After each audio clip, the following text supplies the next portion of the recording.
देखते हैं क्या है इसमें definition number 2।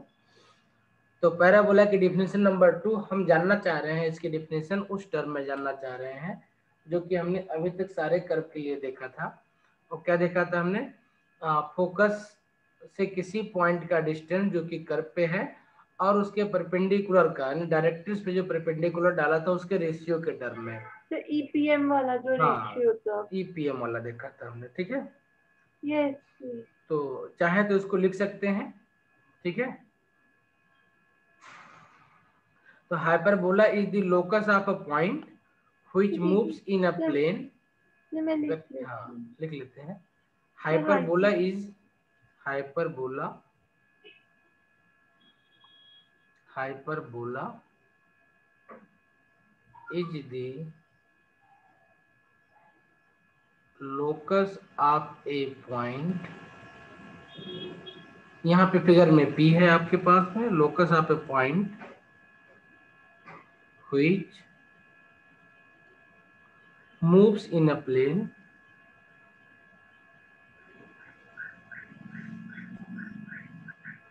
which moves in a plane such that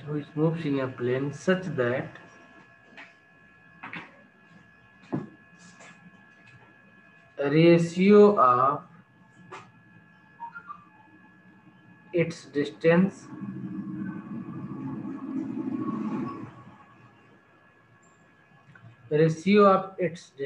from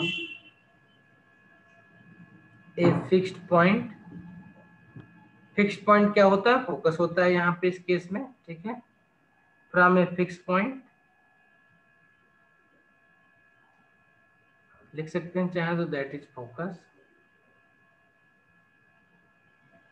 and the fixed line यहाँ पे लिख सकते हैं डायरेक्ट्रिक्स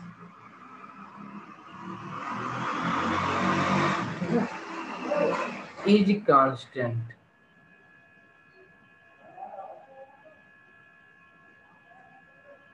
एंड मोर देन 1, ठीक है। दिस रेशियो इज कॉल्ड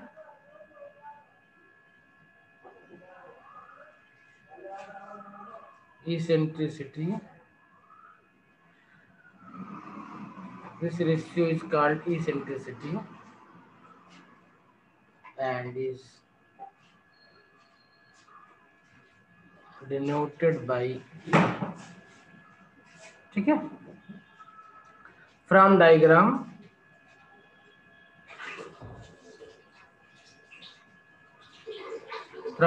हम क्या लिख सकते हैं इसको?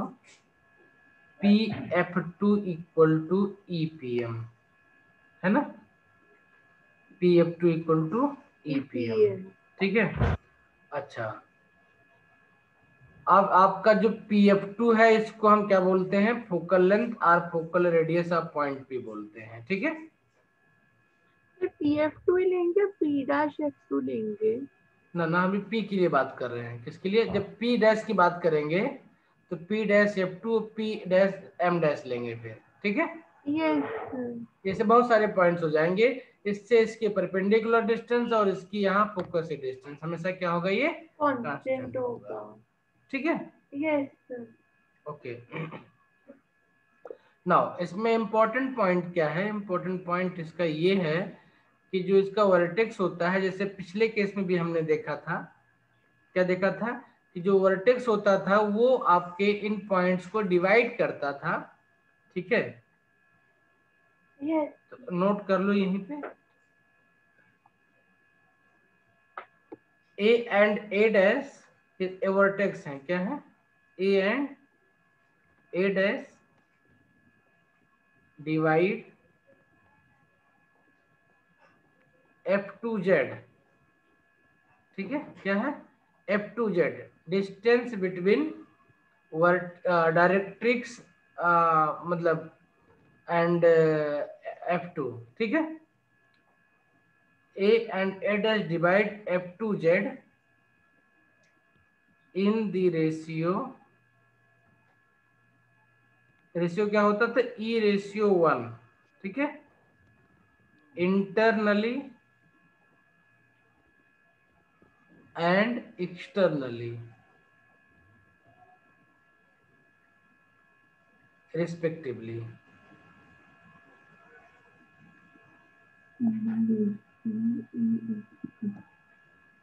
ठीक है, पीछे इलिप्स वाले क्वेश्चन करते हुए हमने इन चीजों को यूज किया था। ठीक है, नाउ अब चूंकि ये हमारा 0 0 पे कुछ है नहीं, कहीं पे हमने सब कुछ चेंज किया हुआ है, तो लेट अस सपोज कि F2 का जो कोऑर्डिनेट है वो अल्फा कामा बीटा है। क्या है? Alpha comma beta. एंड जो डायरेक्ट्रिक्स है Z, उसका इक्वेशन दिया हुआ है Lx plus My plus n दिया हुआ है। ठीक है, इक्वल टू 0। डायरेक्ट्रिक्स जो दी हुई है ये दी हुई है हमको, तो इसके टर्म में Pf2 की वैल्यू कितनी हो जाएगी, P का कोई पॉइंट एंड P का कोऑर्डिनेट हमने ले लिया x कामा y ले लिया। क्या ले लिया? x कामा y ले लिया। देन Pf2 कितना हो जाएगा? Pf2 हो जाएगा आपका अंडर रूट, याद है, निकल जाएगा x minus alpha square plus y minus beta square, हो जाएगा ना। F2 को हमने उसके कोऑर्डिनेट अल्फा बीटा लिए। ओके, P का x y है। अब Pm कितना हो जाएगा, परपेंडिकुलर की लेंथ है इस पे, इस x पॉइंट पे x y से है, तो ये मॉड हो जाता था, एल एक्स था तो एल एक्स ही रह जाएगा, एम वाई प्लस एन रह जाएगा, under root l square plus m square हो जाएगा, है ना। Under root l square plus m square हो जाएगा। इन दोनों के वैल्यू इक्वेशन में पुटअप कर दो तो इसका इक्वेशन क्या निकल जाएगा, हम चाहे तो नेक्स्ट पेज पे लिख सकते हैं इसको। ठीक है, तो पुटअप करें तो इक्वेशन मिल जाएगा under root x minus alpha square y minus beta square equal to e mod l x m y plus n upon under root l square plus m square. ठीक है बेटा, अब हमको पता है कि अगर इसको हम सॉल्व करेंगे तो इसको सॉल्व करेंगे तो ये इक्वेशन जो है ये किस फॉर्म में बन जाता है, a x square b y square 2hxy plus 2gx plus 2fy plus c equal to 0 के फॉर्म में बन जाएगा ये। ठीक है, और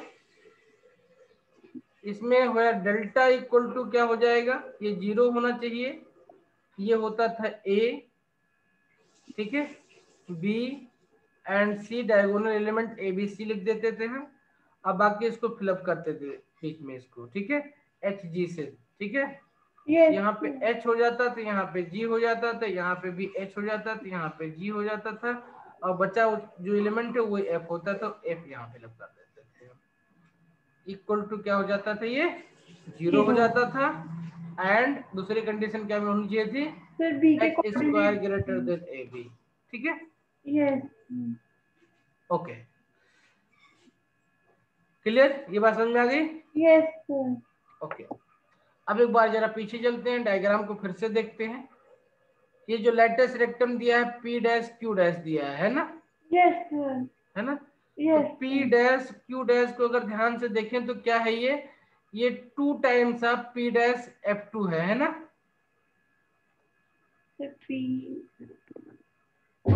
ये PQ था आपका, यस F इसका हाफ होगा ना, मतलब इसी से पास कर रहा है तो ये हाफ हो जाएगा, तो PQ को हम 2 इंटू P डैश F2 लिख सकते हैं ना, 2 into P dash F2। Yes sir, लिख सकते हैं। यस सर, तो लिख लेते हैं यहाँ पे, इधर ही लेटस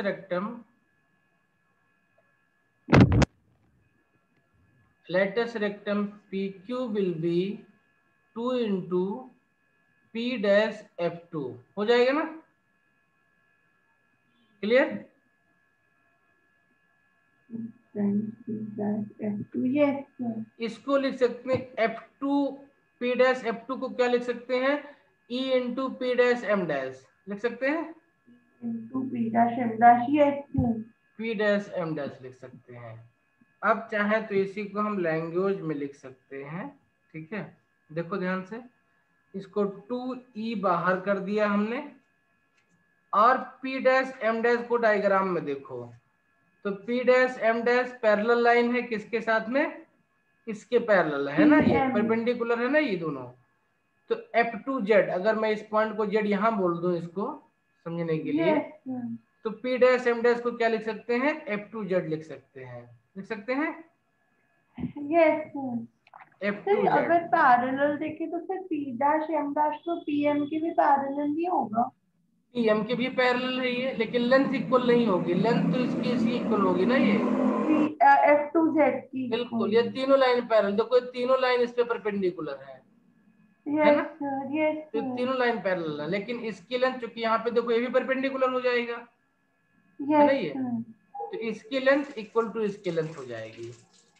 अब इसको हम लैंग्वेज में लिखते थे, क्या लिखते थे, 2e इंटू क्या लिखते थे, इसको लिखते थे distance of focus from corresponding directrix, लिखते थे ना, yes sir distance of focus from corresponding directrix, distance of focus from corresponding directrix, ठीक है।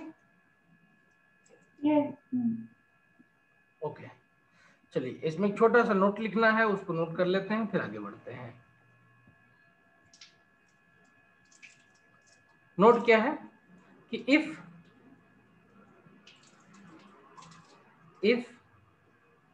फाइव बोलते हैं इसको, 5x comma y equal to 0, इसको आप कोई फंक्शन लिख सकते हो, एफ एक्स कामा वाई लिख सकते हो, ठीक है। Yes 5 is the equation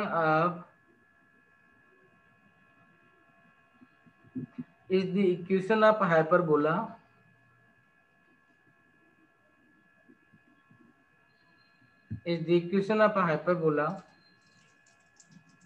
and d five, इसको d f by d x लिख सकते हैं, d f five and d x, d five and d x denotes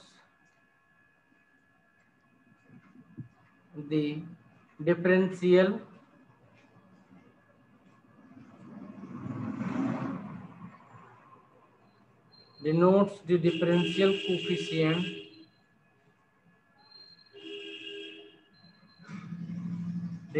differential coefficient of function with respect to x, next point बहुत important है, x keeping y as constant, keeping y as constant and likewise d phi by डेवा y, इसको डेवा बोलते हैं, D ऐसे लिखते हैं, क्या बोलते हैं इसको, डेवा बोलते हैं, क्या बोलते हैं, del phi by del y, then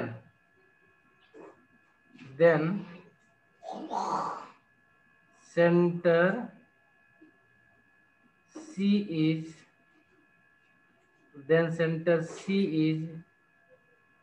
the solution of del phi by del x equal to 0 and del phi by डेवा y equal to 0. Note, this is valid for all the conics, ठीक है, this is valid for all conics। तो एक shortcut formula मिल जाएगा आपको इस तरीके से, कोई भी आपको दिया हो इक्वेशन, ठीक है, जब किस फॉर्म में दिया हो, इस वाले फॉर्म में दिया हो, इस वाले फॉर्म में, ये एलिप्स का हो, पैराबोला का हो, हाइपरबोला का हो, किसी का भी हो, ठीक है, हमें नहीं पता किसका, लेकिन अगर इसका सेंटर निकालना है इसका, तो हम क्या करेंगे, इसका हम डेवा एक्स निकाल लेंगे, डेवा वाई निकाल लेंगे, और उन दोनों इक्वेशन को सॉल्व कर लेंगे, तो सेंटर का हमें कोऑर्डिनेट मिल जाएगा। ठीक है, यस ओके, यस कर लेते हैं। देखो समझ में आ गया तो कर डालते हैं फटाफट इसको। तो हमको दिया है, हम फार्मूला क्या पता है हमको पता है फार्मूला फोकस पीएस या पीएफ2 इक्वल टू ईपीएम, फार्मूला हमको पता है। और हमको दिया है equation of one of the directrix of the hyperbola, एक डायरेक्ट्रिक्स का इक्वेशन दिया हुआ है ये, और हमें इसका फोकस का कोऑर्डिनेट दिया हुआ है, तो इसको लिख सकते हैं सिंपली, लिखना चाहें तो हम अंडर रूट में या डायरेक्टली स्क्वायर में भी लिख सकते हैं ना, क्या प्रॉब्लम है। इसको x - 1 का स्क्वायर लिख सकते हैं, प्लस y - 2 का स्क्वायर लिख सकते हैं, इक्वल टू ई का भी स्क्वायर हो जाएगा ना, तो ई की वैल्यू दी हुई √3, तो 3 हो जाएगा, गुड, 3 हो जाएगा, और ब्रैकेट में हो जाएगा ये आपका कितना दिया है 2xy ना, 2x plus y - 1 upon under root का स्क्वायर करेंगे तो 4 1 5 हो जाएगा ना, उसका स्क्वायर कर देंगे तो 5 हो जाएगा, ये इस लाइन का स्क्वायर रह जाएगा यहाँ पे, क्योंकि हमने ये तो √5 को चेंज कर लिया। इसको सॉल्व कर लें खाली अब, ठीक है, तो इसको सॉल्व करेंगे तो क्या मिल जाएगा, हमें एक इक्वेशन मिल जाएगा, फटाफट सॉल्व कर लेते हैं, देखो कितना आता है।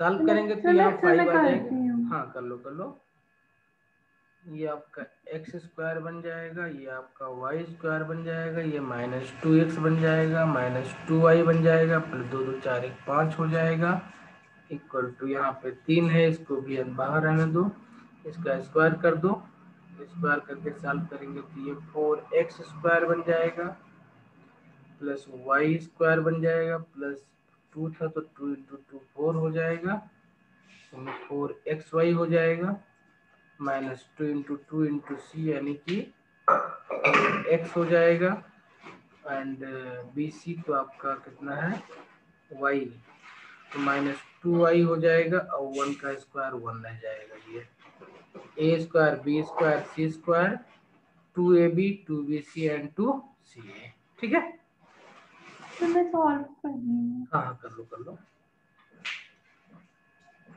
इसको रीअरेंज कर लें तो यहाँ 5x से यहाँ पे 12x से इधर लेके चले जाओ तो 7x स्क्वायर हो जाएगा, प्लस xy पहले लिख लेते हैं, तो ये 12xy है, यहाँ से आपका कुछ नहीं मिलेगा, तो आपको पूरा 12xy मिल जाएगा। नेक्स्ट y लिख लेते हैं, तो यहाँ पे 3y स्क्वायर है, यहाँ पे 5 है, तो माइनस होकर के 2y स्क्वायर बन जाएगा, ये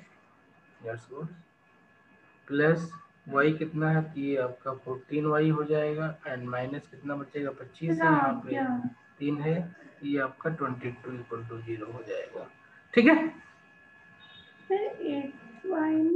7x, ये यहाँ पे 5 है, यहाँ पे 12 है, तो 12 एंड 5 7 होता है ना डिफरेंस, नहीं सर 14y ना 12 होगा ना ये, ठीक है, ओके ना।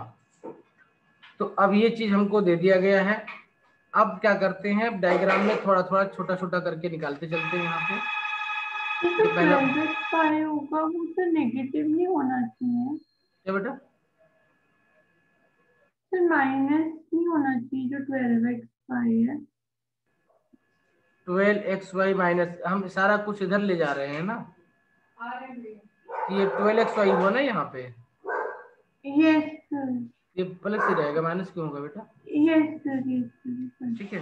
तो ये हमारे पास इक्वेशन बन गया, किसका इक्वेशन बन गया, ये जो भी हाइपरबोला है उसका इक्वेशन बन गया ये, ठीक है। नाउ अब क्या बताना था हमको, equation of the perpendicular from S to directrix निकाल लें, ठीक है। कैसे निकलेगा, तो हमको डायरेक्ट्रिक्स का इक्वेशन पता है, डायरेक्ट्रिक्स का इक्वेशन पता है, तो वो बन जाएगा 2x माइनस वाई, अब प्लस लेमडा बना देंगे। ठीक है, क्या बना देंगे? लेमडा बना देंगे। तो पैरेलल होगा। हाँ, परपेंडिकुलर, ओ ये perpendicular x minus 2y, coordinate भी चेंज हो जाते हैं ना, x minus x 2y 2y plus lambda, और प्लस लेमडा कर देंगे। चूंकि लेमडा हो गया तो आप निकाल सकते हैं कि वो s से पास कर रहा है, तो s का कोऑर्डिनेट 1,2 दिया हुआ है, यहाँ पे 1 रख दें, यहाँ पे 2 रख दें, तो लेमडा इक्वल टू कितना आ जाएगा? 3 आ जाएगा। सेकंड डायरेक्ट्रिक्स है। है? तो ये जो हमने x minus 2y plus lambda करेंगे, सर ये हमारी, ठीक है। तो हमने अभी तक क्या क्या तो जो बनाया है, उस जो इक्वेशन निकाले हैं उनको एक एक बार लिखते चलते हैं यहाँ पे। ठीक है, हमको दिया हुआ डायरेक्ट्रिक्स का इक्वेशन दिया हुआ है, ये कितना दिया हुआ डायरेक्ट्रिक्स का इक्वेशन दिया है? 2x plus y minus 1 equal to 0 दिया हुआ है। इसका इक्वेशन अभी हमने निकाला हुआ है, क्या निकाला हुआ है? 7x² plus 12xy minus 2y² minus 2x plus 14y minus 22 equal to 0। ये कर्व का इक्वेशन निकाला हुआ है हमने ये, और हमें इसका फोकस का कोऑर्डिनेट पता है, F2 का कोऑर्डिनेट कितना पता है? 1,2 पता है ना, 1,2। तो अब ये इक्वेशन दिया हुआ तो क्या करें, हमें इस एक्सिस का इक्वेशन निकाल लें। क्या निकालें? इस एक्सिस का इक्वेशन निकाल लें। ये एक्सिस क्या होगी? परपेंडिकुलर टू डायरेक्ट्रिक्स होगी, तो इसके परपेंडिकुलर किसी भी लाइन का इक्वेशन क्या हो जाएगा? x माइनस 2y अब प्लस लेमडा इक्वल टू 0 हो जाएगा। ठीक है, अब चूंकि आपकी फोकस 1,2 से पास करती है, तो लेमडा की वैल्यू आपकी आ जाएगी 3 यहाँ से। ठीक है, 1,2 यहाँ पुटअप करें, लेमडा की वैल्यू कितनी आ जाएगी? 3 आ जाएगी। ठीक है, तो लेमडा की वैल्यू पुटअप, हाँ लेमडा की वैल्यू पुटअप कर दें तो हमको मिल जाएगा इसका इक्वेशन मिल जाएगा, किसका? एक्सिस का इक्वेशन मिल जाएगा। कितना मिल जाएगा? x minus 2y plus 3 equal to 0 मिल गया। ये मिल गया एक्सिस का इक्वेशन, ये मिल गया डायरेक्ट्रिक्स का इक्वेशन। अब अगर इन दोनों इक्वेशन को सॉल्व कर लें तो हमको मिल जाएगा इनके इंटरसेक्शन का कोऑर्डिनेट, यानी z मिल जाएगा। क्या मिल जाएगा? z मिल जाएगा। तो इसको सॉल्व कर लेते हैं। तो अगर ध्यान से देखें तो यहाँ भी x है, यहाँ भी x है, इस इक्वेशन से इक्वेशन को माइनस कर दो तो x x कैंसिल हो जाएगा आपके पास में ना, ना यहाँ पे x y है तो 2 से मल्टीप्लाई करके करना पड़ेगा। ठीक है, हेलो, यहाँ पे x है, यहाँ पे भी x है, यहाँ पे 2y है, यहाँ पे y। इस इक्वेशन को 2 से मल्टीप्लाई करके अगर ऐड कर दें इसमें, ठीक है, तो आपका y y कैंसिल हो जाएगा, ये आपका 4x 5x हो जाएगा, 5x यहाँ पे प्लस 2 हो जाएगा, तो x इक्वल टू कितना हो जाएगा? उधर जाकर के -1/5 बच जाएगा खाली आपके पास। तो कितना बचेगा? z का कोऑर्डिनेट आपके पास बचेगा -1/5। ठीक है, ओके, y निकालना पड़ेगा। अब x की वैल्यू यहाँ पुटअप कर दो ला करके -1/5, तो -1/5 यहाँ पे पुटअप करके सॉल्व कर दो इसको, तो आपकी y की वैल्यू भी निकल जाएगी।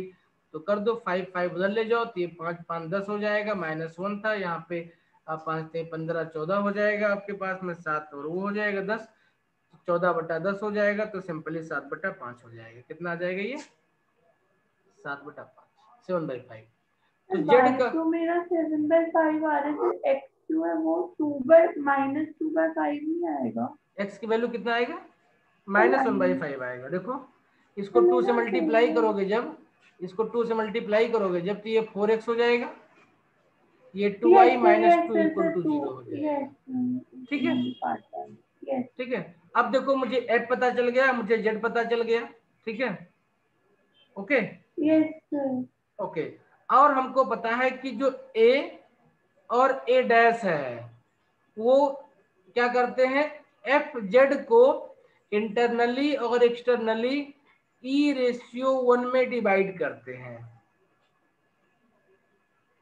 ओके, पीछे देखा था, तो इस हिसाब से हम निकाल सकते हैं किसका कोऑर्डिनेट निकाल सकते हैं, हम निकाल सकते हैं ए का कोऑर्डिनेट। क्या निकाल सकते हैं? ए का कोऑर्डिनेट। तो लेमडा इक्वल टू ई दिया हुआ है हमको, क्या दिया है? लेमडा इक्वल टू ई दिया हुआ है। ई की वैल्यू √3 दी हुई है हमको। कितनी दी हुई है? ई की वैल्यू √3 दी हुई है, तो इसको 1 है, यहाँ पे 5 है, यहाँ पे -1/5 है आपके पास में, तो x lambda x2 plus x1 upon lambda plus 1, तो पुटअप कर दें और इसको सिंप्लीफाई कर लें तो क्या मिल जाएगा हमको, सिंपली ये √3/5 करेंगे तो ये आपका 5 इधर आ जाएगा, कोई बात नहीं है, तो इसको सिंपली मैं लिख रहा हूँ 5 माइनस √3, 5 को नीचे लेके चला जा रहा हूँ यहाँ से, और लेमडा प्लस 1 हो जाएगा नीचे, तो √3 प्लस 1, ये x का कोऑर्डिनेट हो जाएगा। सिंपली y का कोऑर्डिनेट अगर निकालना है तो y का कोऑर्डिनेट यहाँ पे 2 दिया हुआ है हमारे पास में, ये 7/5 दिया, तो इसको मल्टीप्लाई करेंगे तो 5 × 10 हो जाएगा, 7 √3 हो जाएगा। तो ये 1:1 का रेशियो हाँ, 10 + 7 √3 हो जाएगा, यहाँ पे भी √3 + 1 हो जाएगा, डिवाइड बाई नीचे 5 था तो 5 नीचे आ जाएगा आपका। ये E:1 में जब किया तो हमें a का कोऑर्डिनेट निकल गया। Okay, yes. इसी तरीके से a' का कोऑर्डिनेट निकाल दें तो एक्सटर्नली डिवाइड करेगा तो कुछ नहीं होगा, जहां पे है वहां माइनस आ जाएगा, बाकी कोई बहुत चेंजेस नहीं आएंगे। ठीक है, ये आपका 5 + √3 हो जाएगा, माइनस बाहर हो जाएगा, 5 √3 - 1 लेमडा -1 हो जाता है ये आपका 7 √3 हो जाएगा, -10, या माइनस बाहर कर लो चाहे माइनस अंदर, माइनस बाहर कर लो तो 10 - 7 √3 के लिख सकते थे इसको हम, इसको 5 लिख दिया, √3 - 1 लिख दिया, इसलिए इसको पीछे कर दिया ताकि यहाँ माइनस देखने में अच्छा नहीं लग रहा था। ठीक है, समझ में आ गया? तो ये a मिल गया, a' के कोऑर्डिनेट मिल गए हमको अपने हाइपरबोला का। अब हमको निकालना है, क्या निकालना है बेटा, हमें सेंटर निकालना है इसका। क्या निकालना है? सेंटर निकालना था। तो हमको पता है कि सेंटर क्या होता है, a और a' का मिड पॉइंट होता है। तो सेंटर का कोऑर्डिनेट क्या हो जाएगा, a और a' का मिड पॉइंट हो जाएगा। इसको जोड़ करके 2 से डिवाइड कर दो, तो इसको जोड़ के 2 से डिवाइड करो तो कितना मिल जाएगा, ये आपके पास में, तो सब कैंसिल आउट हो जाएगा।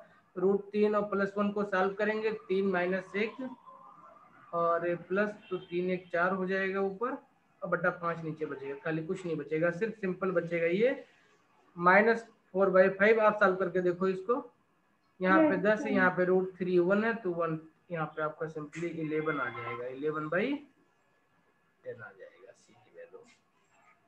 ठीक है, आप इसको सिंपलीफाई करके देख लेना। ओके, अब हमें इसके बाद में निकालना है सेकंड फोकस। सेकंड फोकस यानी F1 निकालना है। क्या निकालना है? F1 निकालना है। तो कोई बात नहीं, F1 भी निकाल लेते हैं। तो C क्या हो जाएगा, मिड पॉइंट हो जाएगा किसका, F1 और F2 का हो जाएगा। ठीक है, C will be mid point of F1 and F2। तो यहाँ से आप निकाल सकते हैं F1 का कोऑर्डिनेट। F1 का कोऑर्डिनेट कितना हो जाएगा, ये F1 + F2/2 = C होता था। ठीक है, तो बाई 2 से 2C - F2 कर दें तो क्या हो जाएगा, 2C - F2, यानी x कोऑर्डिनेट को 2 से मल्टीप्लाई कर दें और उसमें से 1 माइनस कर दें तो F2 निकल जाएगा फटाफट हमारे पास में। -13/5 यस, -13/5, इसको 2 से 22 यानी 11/5 बचेगा खाली ये। 11/5 -2 कर दें अपना, तो ये भी निकल जाएगा। ये कितना आ जाएगा, सिर्फ 1/5 आ जाएगा आपका।